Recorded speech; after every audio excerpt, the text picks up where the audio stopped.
చిన్నశంకరంపేట మండల కేంద్రంలో ప్రభుత్వం ప్రతిష్టాత్మకంగా చేపట్టిన ప్రజాపాలన ప్రగతి ప్రణాళిక నేటి నుంచి జూన్ 12వ తేదీ వరకు 99 రోజుల పాటు నిర్వహించే కార్యక్రమానికి సంబంధించి మండల సర్పంచులతో స్థానిక ఎంపీడీఓ ఆధ్వర్యంలో ఐకేపీ కార్యాలయంలో సన్నాహక సమావేశం ఏర్పాటు చేశారు.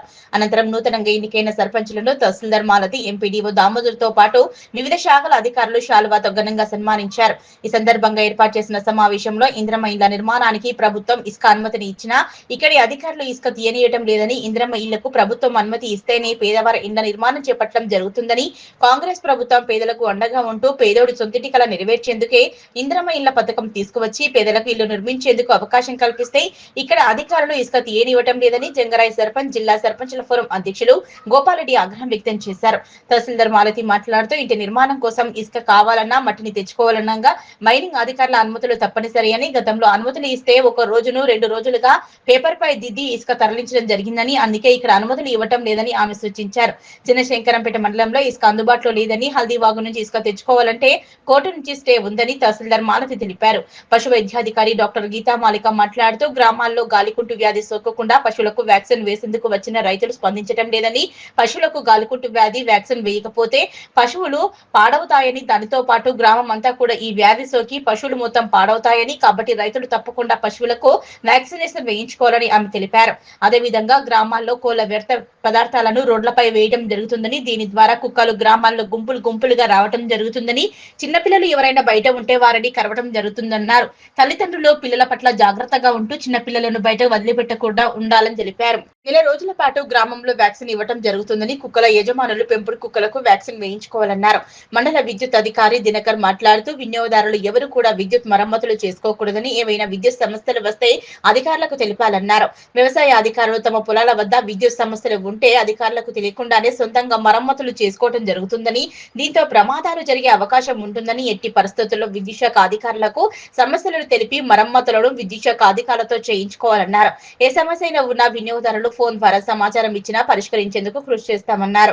ఎంపీడీఓ దామోదర్ మాట్లాడుతూ ఎన్నికలు జరగక ముందే పార్టీలను గెలిచిన తర్వాత పార్టీలకు అతీతంగా గ్రామాల అభివృద్ధిపై దృష్టి సారించాలని, అధికారులు ప్రజా ప్రతినిధులు కలిసి పనిచేస్తేనే అభివృద్ధి సాధ్యమవుతుందన్నారు. సర్పంచ్గా గెలవడం అంటే ఒక అదృష్టమని, ప్రజలకు సేవ చేసుకునే భాగ్యం కలిగిందని, గ్రామాల అభివృద్ధిపై దృష్టి సారించి ప్రతి ఒక్కరూ ముందుకు సాగాలని పిలుపునిచ్చారు. ఈ కార్యక్రమంలో తహసీల్దార్ Malathi, MPDO Damodar, housing AE Lokesh, mission Bhagiratha AE Swapna, పశువైద్యాధికారి గీతా మాలిక, ప్రాథమిక ఆరోగ్య కేంద్రం సూపర్వైజర్ బుజ్జి, స్త్రీ శిశు సంక్షేమ శాఖ సూపర్వైజర్లు అంజమ్మ, సంధ్యతో పాటు ఇంటి దగ్గర గ్రామాల సర్పంచ్లు, వివిధ శాఖల అధికారులు పాల్గొన్నారు.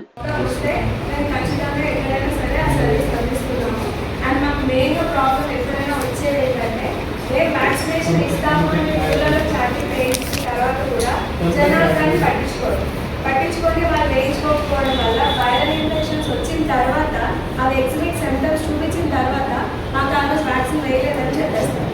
సో అక్కడ ప్రాబ్లం వస్తుంది. సో ఇప్పుడు మాకు మార్చి 11 నుంచి మాకు వ్యాక్సినేషన్ ప్రోగ్రామ్ 1 month వరకు మేము మీకు ముందుగానే ఇంటిమేట్ చేస్తాము. ఖచ్చితంగా మీరు రైతులందరికీ చెప్పి ఆ వ్యాక్సినేషన్ షెడ్యూల్ అనేది ముందే ఇస్తాం కాబట్టి మీరు వ్యాక్సినేషన్ చేయించుకోమని రైతులు ప్రోత్సహించాలి. వ్యాక్సిన్ వేయించుకోకపోతే ఒక రోజు వేస్తే ఒక రోజు పాలు తగ్గుతాయి, 2 రోజులు పాలు తగ్గుతాయి. కానీ వేయించుకోకపోతే పశువు మొత్తం పాడైపోతుంది. దాని తర్వాత ఏం చెప్తారంటే మేము ఆ రోజు లేవని చెప్తారు ఒకరు, పాలు తగ్గుతాయి మాది ప్రెగ్నెంట్ ఉంది వద్దని చెప్తారు. ఒకవేళ నిజంగా నేనే మోకున్న ప్రెగ్నెంట్ యానిమల్స్కి తప్ప అన్ని యానిమల్స్కి వ్యాక్సినేషన్ చేసుకోవచ్చు. ఎలాంటి ప్రాబ్లం వస్తే దాన్ని మేము చూసుకోవడానికి మేము రెడీ. దాన్ని వేసుకోకపోతే మాత్రం మొత్తం ఆ ఒక యానిమల్తో మొత్తం ఊరంతా గాలికి వస్తే మొత్తం పశువులన్నీ పాడైపోతుంది. కాబట్టి దయచేసి మేము 10th నుంచి స్టార్ట్ చేస్తాం ఈ ప్రోగ్రామ్ అనేది. నా రిక్వెస్ట్ ఏంటంటే నేను ఇన్ఫర్మేషన్ ప్లీజ్ మీరు అవైలబుల్గా ఉండండి ఆ ఒక్క రోజు, అండ్ రైతుని కూడా ప్రోత్సహించండి. Thank you. దగ్గర వేస్ట్ అనేది ఇంటి దగ్గర ఉన్న మటన్ చికెన్ ఏదైనా తినడం పడేయడం వల్ల కుక్కలకి ఆహారం సరిగ్గా దొరక చిన్నపిల్లల్ని బయట వదలడానికి ఫస్ట్. అండ్ ఇంకొకటి కుక్కల్ని చంపకూడదు ఫస్ట్. మీరు మాకు అది లీగల్గా ఓపెన్గా మీ కుక్కల్ని చంపడం అలాంటివి చేస్తే మాత్రం లీగల్గా అవి మీ మీద పనిష్మెంట్ కేసెస్ వస్తాయి. అండ్ మడుగులో ఇట్లా చాలాసార్లు లాస్ట్ టైం కూడా జరిగింది. దానికి మేము పై అధికారులకు చెప్పడం వల్ల మాకు ఏం తెలిసిందంటే వాటికి క్యాస్ట్రేషన్ అంటే పిల్లలు పుట్టకుండా ఆపరేషన్ చేయించడం. కానీ ఒక యానిమల్కి 250 రూపీస్ 300 రూపీస్ పడుతుంది. సో అంతా మీరు జీపీ నుంచి బే చేయలేదు కాబట్టి దయచేసి పిల్లల్ని బయట వదలకండి. అండ్ పెద్దవాళ్ళు కూడా బయటకు వెళ్ళినప్పుడు త్వరగా తీసుకెళ్ళండి. అండ్ ఏవైతే మీరు కుక్కలు పెంచుకుంటున్న వాళ్ళు ఉన్నారో విలేజెస్లో స్ట్రేట్ డాగ్స్ మీరు హెల్ప్ చేసి మా దగ్గరకు వస్తే యాంటీ రేబీస్ వ్యాక్సిన్ కూడా వేస్తాం. ఓకేనా? ఎవరు పెంచుకుంటారో వాళ్ళకి చెప్పండి, యాంటీ రేబీస్ ఖచ్చితంగా వేయించుకోవాలని చెప్పండి. చాలా మంది ఇసుక కోసం వస్తున్నారు. మన దగ్గర అవైలబుల్ లేదు. ఒక హల్దీబాగ్ ఉంది, కానీ దాని మీద ఫుడ్ స్టే ఉంది.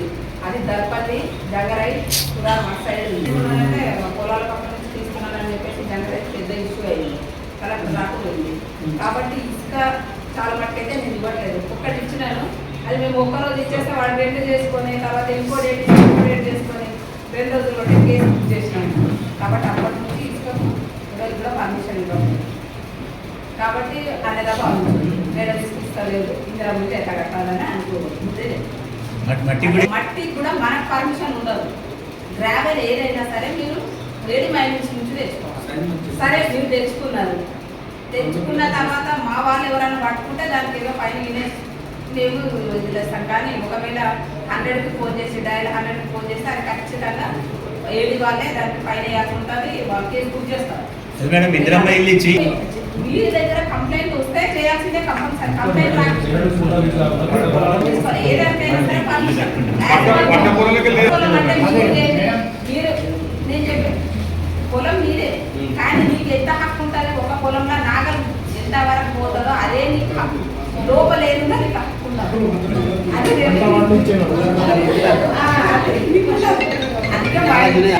బయట చెప్పుకోవద్దు, బాగుండదు. కానీ మన విజన్ ఏంటి, మనం పదవిలోకి ఎందుకు వచ్చినాము, మనం ఏం చేయాలనుకుంటున్నాము, మన ఉద్దేశం ఏంటి, అసలు మనం 5 ఏళ్ళలో ఏం చేయాలనుకుంటున్నాము, దానికోసం మనం ఈ ప్రోగ్రాం పెట్టుకొని ఒక సన్మానం ప్రోగ్రాం అనేది పెట్టుకున్నాము. ఇప్పుడు మీకు కొత్తగా వచ్చారు, కొన్ని పొరపాట్లు జరుగుతున్నాయి, అవి సరిదిద్దుకోవాలంటే మనం సామరస్యంగా మాట్లాడుకోవాలి. ఇప్పుడు ఈ మండలము సాఫీగా నడవాలంటే గ్రామ పంచాయతీ సర్పంచులు ఈ మండల సిబ్బంది కలిసి పనిచేస్తూనే అవుతుంది. అది అధికారులు ప్లస్ సర్పంచులు ప్రజాప్రతినిధులు కలిసి పనిచేస్తేనే మన అభివృద్ధి అనేది ముంగట పడుతుంది. మనం ఏంటంటే ఇప్పుడు మనం సరే సబ్జెక్ట్లోకి వెళ్తే వచ్చినప్పుడు ఇప్పుడు అందరు కూడా నూతనంగా ఎన్నికై ఇక్కడ మనం సన్మానం కోసం వచ్చినాము.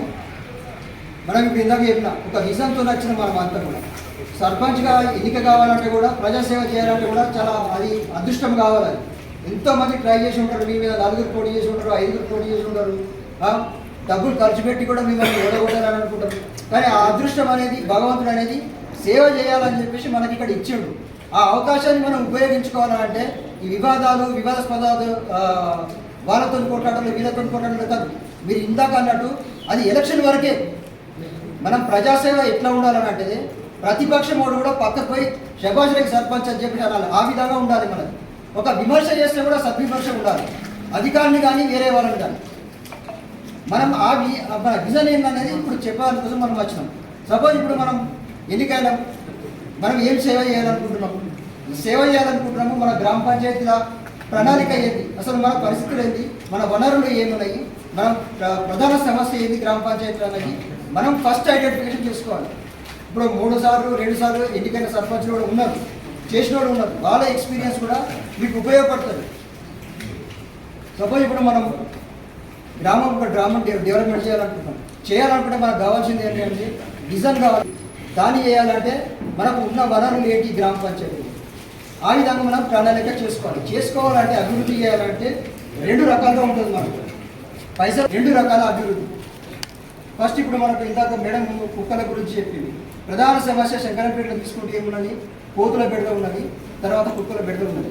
మనం ఏం చేస్తున్నాం, గ్రామ పంచాయతీకి మొన్న మీటింగ్ పెట్టి చాలామంది కూడా మద్య నిషేధం అని చాలామంది పెట్టారు. Very good. అది అట్లనే మనకు కొన్ని నిషేధాలు ఉంటాయి. నిషేధాల వల్ల లాభాలు ఏంటి? సపోజ్ ఇప్పుడు ఫస్ట్ మనం అది ఎలాంటి విద్యుత్ సమస్యలు ప్రతి గ్రామానికి లైన్ అందుబాటులో ఉండదు. రెస్పాన్స్ కాకపోతే డైరెక్ట్ కాల్ చేసి ప్రాబ్లం మాట్లాడుతుంది. ఇంకా ఇంకేంటంటే మేజర్ వాళ్ళకి ఏంటంటే అగ్రికల్చర్ బెనిఫిట్ చాలా ఎక్కువ ఉంటుంది. అగ్రికల్చర్లో వ్యవసాయదారులు ఏం చేస్తున్నారంటే సొంతంగా చేసుకున్నామని చూస్తున్నారు. కొంచెం లేట్ అయినా పర్లేదు, కానీ లైన్లోకి ఇంటిమేషన్ ఇచ్చి పనులు చేసుకుంటే బాగుంటుంది. ఎందుకంటే ఎటువంటి విద్యుత్కారణం జరగకుండా ఉంటే సమస్యలు మనకి ముందు దాచకుండా కారణం పడితే బెటర్ అని చెప్పి మీరు కొంచెం ఆ రైతులకు కొంచెం ఇన్ఫర్మేషన్ ఇచ్చుకుంటూ కొంచెం వాళ్ళని ఎడ్యుకేట్ చేస్తే బెటర్ అని చెప్పి మేజర్ అట్లాంటి మన దగ్గర ప్రస్తుతానికి కావట్లేదు ఇన్సిడెంట్స్ ఇక ముందు జరగకూడదని చెప్పి నేను కొంచెం నివారిస్తే బెటర్. ఎందుకంటే ఎట్లాంటి సమస్యలు ఉన్నా సరే మా లైన్ మ్యాన్లకు ఇన్ఫ్లుయెన్స్ చేయండి. ఒకవేళ వాళ్ళు రెస్పాండ్ కాకపోతే మీరు డైరెక్ట్ నాకు కాల్ చేయండి. ఇట్లాంటి సమస్యలు బయట వస్తున్నాయి. ఇంకోటి నా దృష్టికి మేజర్ ఏమొస్తుందంటే షిఫ్టింగ్ గురించి బాగా వస్తుంది. షిఫ్టింగ్ అయితే డిపార్ట్మెంట్ ప్రొవిజన్ ఏమి ఉండదు. అవి ఫోన్స్ ఇంప్లిమెంట్ వెళ్తున్నాయి. ఒకటి డీటీఆర్ ట్రాన్స్ఫార్మర్స్ ఇలా వెళ్తున్నాయి అని ఒకటి వీటి షిఫ్టింగ్ అడుగుతున్నారు. కానీ షిఫ్టింగ్కి బట్టి డిపార్ట్మెంట్ ప్రొవిజన్ ఉండదు. ఎవరైనా షిఫ్టింగ్ అడుగుతున్నారో వాళ్ళే షిఫ్ట్ చేసుకుంటారు. వన్స్ ఎలక్ట్ చేశాక డిపార్ట్మెంట్ దాన్ని పర్యటించి మళ్ళా తెలిపాలి. సో దానికి ఫిక్సింగ్ బడ్జెట్ ఏమంటే చీఫ్ నుంచి పెట్టుకోవడం కానీ ఎవరైతే సొంతంగా ఎవరైతే అడుగుతున్నారో వాళ్ళ నుంచి వాళ్ళే ఖర్చులు భరిస్తే షిఫ్ట్ చేస్తాం. దాన్ని కట్టేసి షిఫ్టింగ్ గురించి మాత్రం పట్టుకోండి. ఇంకా ఇంటర్మీడియట్ పోల్స్ అయితే సాధారణంత వరకు ఇంటర్మీడియట్ పోల్స్ తెస్తున్నాము. ఇప్పుడు సమ్మర్ ఆల్రెడీ సమ్మర్ యాక్షన్ ప్లాన్కి ముందే మేము ప్రణాళిక సిద్ధం చేసుకొని మ్యాక్సిమం విలేజ్కి 1 లేదా 2 ట్రాన్స్ఫార్మర్స్ అయితే మంజూరు అయినాయి. ఒక 1-2 మంత్స్లో మ్యాక్సిమం అన్ని ట్రాన్స్ఫార్మర్స్ కూడా రిలీజ్ చేసి మీకు ఓవర్లోడ్ సమస్య చూపిస్తాము. ఖచ్చితంగా ఈ 1-2 మంత్స్ ఏప్రిల్ మే వరకు అయితే మీకు ఓవర్లోడ్ సమస్య వెళ్ళిపోతుంది. నాకు తెలిసి ఆల్మోస్ట్ టౌన్లో తగ్గింది. 2 ట్రాన్స్ఫార్మర్స్ ముందే ఎలక్ట్ చేసాము అక్కడికి. ఇంకా అట్లే వేరే వేరే విలేజెస్లో కూడా మనం సింగిల్ ట్రాన్స్ఫార్మర్స్ అన్ని ఎలక్ట్ చేస్తున్నాము. మా అంటే ఒక 2 మంత్స్ పడుతుండొచ్చు. ముఖ్యంగా మాందాపూర్ కూడా ఒకటి ఉంది అంటే సమస్య. అది కూడా మేము ఆల్రెడీ శాంక్షన్ అయింది. ఒక 2 మంత్స్ లాగా కూడా చేస్తాము. ఇంకా అట్లా ఏమైనా సమస్యలు ఉంటే మీరు నన్ను ఎప్పుడైనా సరే ఇండియా సంప్రదించండి. దానికి అనుగుణంగా మనం పరిష్కారం చేసుకుని తొందరగా వాటిని సాల్వ్ చేసుకుంటాం. ఒకటి మేజర్ ఏంటంటే థెఫ్ట్ చేయకుండా కూడా మీరు కూడా సహకరించాలి. థెఫ్ట్ కూడా బాగా జరుగుతున్నాం. సో థెఫ్ట్ చేసే వాళ్ళని మనం అరికట్టాలి. వాళ్ళని మనం చూసుకొని మీటర్ అప్లై చేసుకోవాలని చెప్తే బాగుంటుంది. ముఖ్యంగా దానిలో చాలా మంది మీటర్స్ లేవు. మీటర్స్ లేకపోతే మళ్ళీ మా వాళ్ళు వచ్చి మా విజువల్ ఫోన్ వచ్చి కూడా బుక్ చేస్తారు. సో వాళ్ళకి మీరు సహకరించాల్సి వస్తుంది. సో దాన్ని మనం నివారించాలంటే మీటర్ పెట్టుకోవాలి. సో మీటర్లు పెట్టుకుంటే బాగుంటుంది. ముఖ్యంగా చాలా దాంట్లో మీటర్స్ లేవు. మీటర్స్ అన్ని అప్లై చేసుకోండి. మేము తొందరగా శాంక్షన్ చేసి చేయించుకున్నాం. ఇప్పుడు కొత్త స్కీమ్ కూడా వచ్చింది. మీరు కాల్ డెవలప్మెంట్ ఛార్జెస్ కట్టుకుంటే మనకి 1 కిలోమీటర్లో ఉన్న లైన్ మనమే డిపార్ట్మెంట్ చేసి శాంక్షన్ చేసి ఇస్తుంది. సో అది పర్ఫెక్ట్ డాక్యుమెంట్ ఉంటుంది. రిజిస్టర్డ్ డాక్యుమెంట్ ఉంటే మాత్రం చేస్తుంది. పక్కా పథకం మీద ఏం మాత్రం. ఇంకోటి 4 కన్వర్షన్ కూడా చేసుకొని రండి. కేటగిరీ 2లో అప్లై చేసుకోవాలంటే డైరెక్ట్ అలాగే పాస్బుక్ మీదే వచ్చేస్తున్నారు మన దగ్గరికి.